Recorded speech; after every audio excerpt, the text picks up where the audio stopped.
పాత్రికేయ మిత్రులందరికీ నా వందనాలు.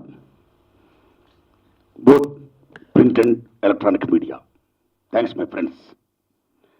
స్నేహచిత్ర పిక్చర్స్ బ్యానర్ మీద నేను తీస్తున్నటువంటి మార్కెట్లో ప్రజాస్వామ్యం ఈ సినిమా షూటింగ్ అయిపోయిందండి.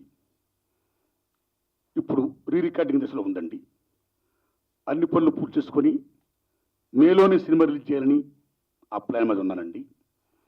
ఈ షూటింగ్ ముఖ్యంగా విజయనగరం, బొబ్బిలి, సాలూరు, కాకినాడ, విశాఖపట్నం ఆ ప్రాంతాలు తీసానండి.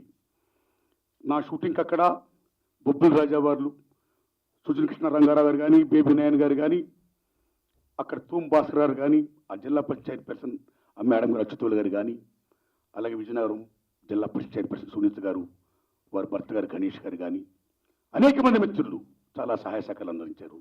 వారందరికీ నా వందనాలండి. ఆ గ్రామ పెద్దలకు, ఆ ప్రజలకి వందనాలు. మిత్రులారా, ఈ సినిమాలో నేను ముఖ్యంగా చెప్పేది, ప్రపంచంలోనే అతిపెద్ద ప్రజాస్వామ్య దేశం మన భారతదేశం. అలాంటి మన భారతదేశంలో ఈవేళ ప్రజాస్వామ్యం మనగలుగుతుందా? అందరికీ ఆశ్చర్యార్థకమే, ప్రశ్నార్థకమే. మనగలుగుతుందా అని ఎవరన్నా ప్రశ్నించుకుంటే లేదు అని ఆన్సర్ ఎక్కువ వస్తుందండి. వై? బికాజ్ ఇవాళ ఎన్నికల తొంత చూస్తుంటే ద వాల్యుబుల్ ఓట్, ఈ ప్రజాస్వామ్యంలో ఓటు అనేది ఒక బ్రహ్మాస్త్రం, ఒక పాశుపతాస్త్రం. ఓటర్స్ భవిష్యత్తుకి, మనుగడకి ఒక ఆధారం, ప్రాణాధారం లాంటిది ఆక్సిజన్ ఓటు. బాబాసాహెబ్ అంబేద్కర్ మహానుభావుడు మన రాజ్యాంగంలో ఓటు అనే దానికి భారతదేశంలో ప్రతి ఒక్కరు కూడా సమానమని వాల్యూ ఇచ్చాడు. Vote vote vote. అలాంటి ఓటు ఈవేళ ఏమైపోతుంది? నోటికి ఓటు అనే పరిస్థితి ఇవాళ వస్తుంది. మనం వింటున్నాం, ఎలక్షన్ చూస్తున్నాం, అనేక పత్రికలు కానీ, మీ ఎలక్ట్రానిక్ మీడియా వారు కవర్ చేసిన దాంట్లో కానీ ఎలాగ ఈవేళ ఓటుకి నోటు అమ్ముకుంటున్నారో అది చూస్తుంటే ఏడుపు వస్తుంది. ఇంత పవర్ఫుల్ ఓట్, ఇంత బ్రహ్మాస్త్రం, ఈ ప్రజాస్వామ్యానికి ఒక వెన్నుముక వజ్రాయుతున్న ఓటు వేళ అమ్ముడైపోతుంది. ఈ ప్రజాస్వామ్యం సంతలో సరికైపోతుంది, మార్కెట్లో ప్రజాస్వామ్యం అయిపోతుంది. Then where is democratic setup in our India అని ప్రశ్నించుకుంటే నిజంగా ఒక కళాకారుడుగా కానీ, ఒక పత్రికే మిత్రులారా మీరు కానీ మనందరం కూడా బాధపడాల్సిన అవసరం వేళ. ఎందుకంటే ఒక అధికార పక్షం ఉంటుంది, ఒక ప్రతిపక్షం ఉంటుంది. కానీ మనం మన కళాకారులవి, మన జర్నలిస్టులవి, మన పత్రికా మిత్రులవి, మనం ప్రజల పక్షం. అలాంటి ప్రజల పక్షం వహించే మనం ఈవేళ ఈ ప్రజాస్వామ్య యొక్క స్థితిలో చూస్తుంటే నిజంగా ఏడిపోతుంది. That what sort of democracy we want. Abraham Lincoln మహానుభావుడు డెమోక్రసీ గురించి గొప్ప డిఫరెన్స్ ఇచ్చాడు. ఆయన for the people, by the people, to the people అన్నాడు ఆయన. But actually what happening now? For the people, far away the people అయిపోతుంది. By the people, buying the people అయిపోతుంది. To the people, torturing the people అయిపోతుంది. This is the fate of our democratic system in our India. This is the fate of our democratic system. Must save it. ప్రజాస్వామ్యం చాలా గొప్పది, దాన్ని మనందరూ కూడా పరీక్షించుకోవాలి. ఈ హత్య రాజకీయాల నుంచి, ఈ ఓట్ బ్యాంక్ పాలిటిక్స్ నుంచి, ఈ వారసత్వ రాజకీయాల నుంచి, ఈ కుటుంబ పాలన నుంచి, ఈ ఫిరాయింపుదారుల నుంచి మనం ప్రజాస్వామ్యాన్ని రక్షించుకున్నాడే, ప్రజాస్వామ్యం సంతలో సరుకు కాకుండా మనగలిగినాడే, ఈ భారతదేశంలో ప్రజాస్వామ్యం మనగలుగుతుంది, అలా ఉండాలి అని ఒక కళాకారుడుగా నేను చేసిన ప్రయత్నమే ఈ మార్కెట్లో ప్రజాస్వామ్యం. ప్రజాస్వామ్యం మార్కెట్లో ప్రజాస్వామ్యం కాకూడదు. ప్రజాస్వామ్యం ప్రజాస్వామ్యంగా, ప్రజల స్వామ్యంగా మనగలగాలి అని చెప్పింది నా ఈ చిత్రం అండి. ఇక ఈ చిత్రంలో 6 పాటలు ఉన్నాయండి. గద్దరన్న, గోరె టెంకన్న, సుద్దాల సౌతేజ, గసగంటి రాజలింగం ఈ ప్రజాకవులు రాశారండి. పాడింది వందేమా శ్రీనివాస్ గారు, నాగూరు బాబు గారు, గోరె టెంకన్న గారు, పవన్ చంద్ర తేజ్ గారు, తేలు విజయ్ గారు, యమునక్ గారు ఆలపించారండి. త్వరలోనే ఆడియో రిలీజ్ చేస్తానండి. మేలోనే సినిమా రిలీజ్ ప్లాన్ చేస్తున్నాను సార్. ఇది ప్రోగ్రెస్ అండి. సో ఈ లిస్ట్ అంతా కూడా నేను మన రామారావుకి ఇస్తానండి. టెక్నీషియన్స్, యాక్టర్లు మొత్తం మ్యాక్సిమం నేను, ఎల్బి శ్రీరామ్ గారు, కాశీ గారు, గౌతమరాజు గారు తమకు తెలిసిన వారండి. రిమైనింగ్ అంతా మ్యాక్సిమం స్టేజ్ యాక్టర్స్, స్థానిక కళాకారులు, అప్కమింగ్ యాక్టర్స్తో నేను చేయించాను సార్. చాలా బ్రహ్మాండంగా నటించారు. ఈ చిత్రంలో నటించిన నటినట్లు కానీ సాంకేతిక నిపుణులు కానీ అందరూ కూడా ఆయా షూటింగ్ ప్రదేశాల్లో ఉన్న సహకరించిన పెద్దలకు కానీ ప్రజలకు కానీ నా హృదయపూర్వక ధన్యవాదాలు చెప్పుకుంటూ, ఈ మార్కెట్లో ప్రజాస్వామ్య చిత్రం రిలీజ్ అయిన తర్వాత ఓ ప్రేక్షక దేవుళ్ళారా, ఓ ఓటర్ మహాశయులారా, దాన్ని చూడండి, చిత్రాన్ని చూసి ఆదరించండి. మీ అందరూ తెలుసు, నేను కొత్తగా మీకు చెప్పేది లేదు. మీకు తెలిసింది మీరు అనుకుంటున్నది నేను చిత్రరూపం తీర్చాను. నేను ఏ రకంగా తీశాను మార్కెట్లో ప్రజాస్వామ్యం అని చూసి మీరు మెచ్చుకొని ఆదరిస్తే మీకు నా వందనాలు, ధన్యవాదాలు, నమస్కారం అండి.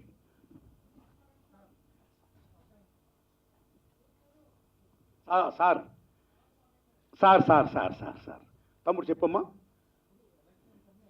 అవును, శభాష్ శభాష్, మంచి క్వశ్చన్ వేశారు బ్రదర్, చాలా మంచి ప్రశ్న వేశారు బ్రదర్. ఈ సినిమా మొత్తం ఎలక్షన్స్ అయిపోయాయి కదా, నువ్వు ఎలక్షన్ మీద సినిమా తీసావు, then what is the purpose of the film అన్నారు సారు. శభాష్.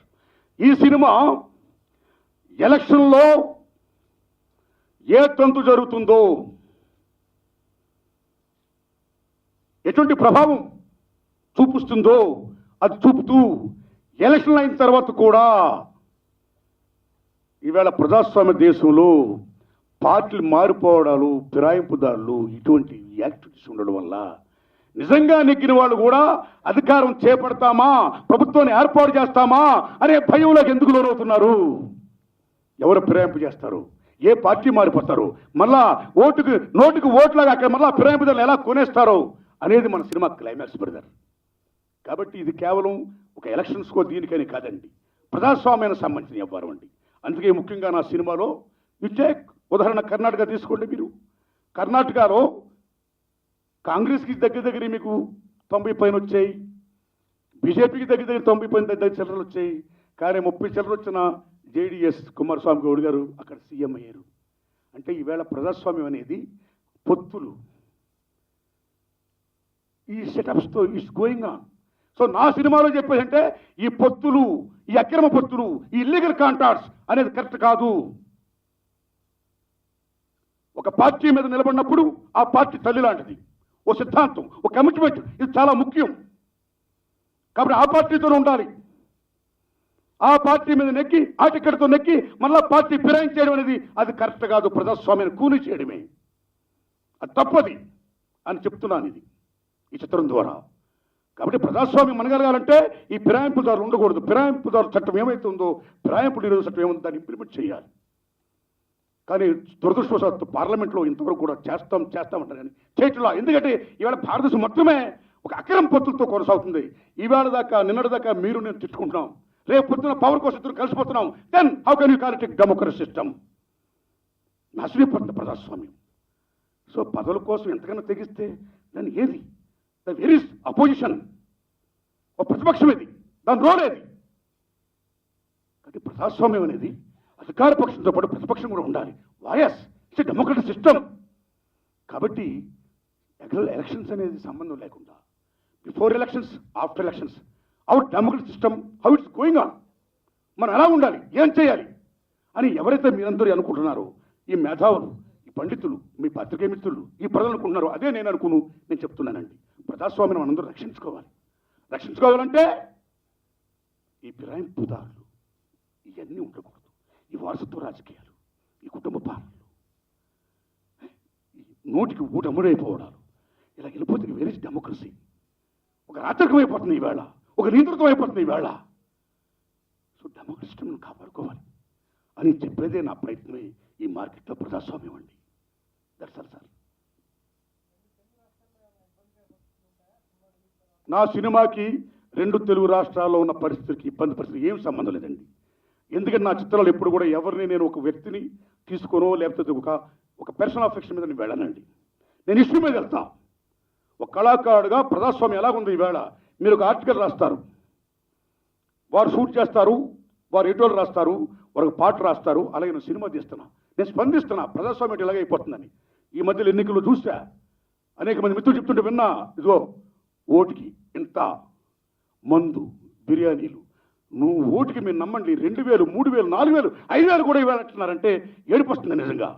10 ఓట్లు ఉంటే ఒక ఇంట్లో ఏసీ మిషన్ బిగిస్తున్నారట. మా ఫ్రెండ్ చెప్పాడు అక్కడ 10 ఓట్లు ఉంటే ఆ ఇంటికి ఏసీ మిషన్ బిగించేస్తున్నారట.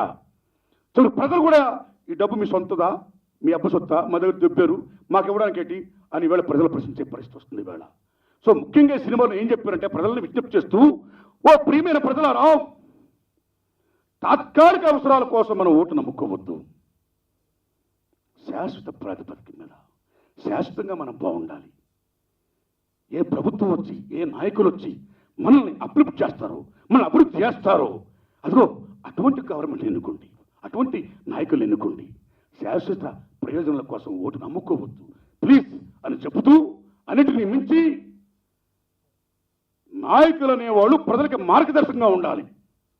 కాబట్టి ఫస్ట్ ఏ నాయకులు కూడా ఇదిగో మీరు ఓటేయండి, మేము డబ్బులు ఇస్తాం అని అన్నారో వాళ్ళ నాయకులు కాదు.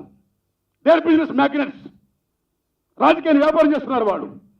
వాళ్ళు 50 కోట్లు 100 కోట్లు పెట్టి టికెట్లు కొని ప్రచారం చేసుకుని రేపు పొద్దున వాళ్ళు ఎక్కిన తర్వాత వాళ్ళు 100 కోట్లకి 200 కోట్లు 200 కోట్లు ఎలా సంపాదించాలని చూస్తారా?